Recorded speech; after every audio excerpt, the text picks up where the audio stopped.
مفتی صاحب کی بارگاہ میں میرا سوال ہے کہ کیا عید میلاد النبی صلی اللہ علیہ وآلہ وسلم کا ثبوت قرآن و حدیث سے ہے؟ عید میلاد النبی صلی اللہ علیہ وآلہ وسلم کا ثبوت قرآن مجید فرقان حمید سے۔ دیکھیں، رسول مکرم صلی اللہ علیہ وآلہ وسلم یہ اللہ کی بہت بڑی نعمت ہے جو رب نے ہمیں نعمت عطا فرمائی ہے۔ قرآن میں اللہ فرماتا ہے وَأَمَّا بِنِعْمَتِ رَبِّكَ فَحَدِّثْ، اور اپنے رب کی نعمت پر چرچا کرو۔ قرآن میں ایک مقام پہ اللہ فرماتا ہے قُلْ بِفَضْلِ اللَّهِ وَبِرَحْمَتِهِ فَبِذَلِكَ فَلْيَفْرَحُوا هُوَ خَيْرٌ مِّمَّا يَجْمَعُونَ۔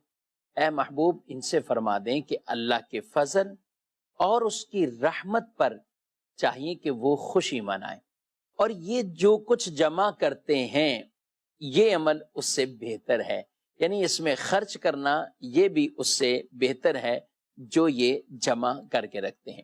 اللہ کا فضل جب ملے خوشی مناؤ، رب کی رحمت ملے خوشی مناؤ، اور ہمارے پیارے نبی رسول مکرم صلی اللہ علیہ وسلم تو ہیں ہی وہ وَمَا أَرْسَلْنَاكَ إِلَّا رَحْمَةً لِّلْعَالَمِينَ، سارے جہانوں کے لیے آپ صلی اللہ علیہ وسلم کو اللہ نے رحمت بنایا۔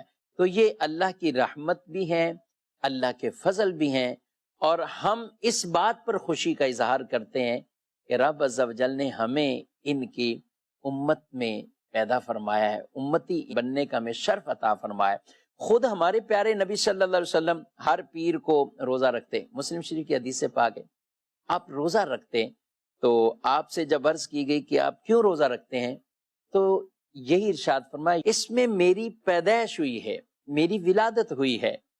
آپ صلی اللہ علیہ وسلم اپنا یوم میلاد ہر پیر یعنی مہینے میں 4 دفعہ وہ مناتے تھے اس انداز سے۔ تو یہ بھی کیا تھا کہ ایک اللہ رب العالمین کی عبادت کر کے، یعنی روزہ رکھ کے بھی ایک اس شکرانہ نعمت کا اظہار تھا۔ تو یہ نعمت پر اظہار ہے، خوشی منانا بالکل قرآن پاک سے بھی اور احادیث طیبہ کے حوالے سے اگر ہم جائیں تو بڑی ڈیٹیل سے تفصیل سے اس میں حدیثیں ہیں۔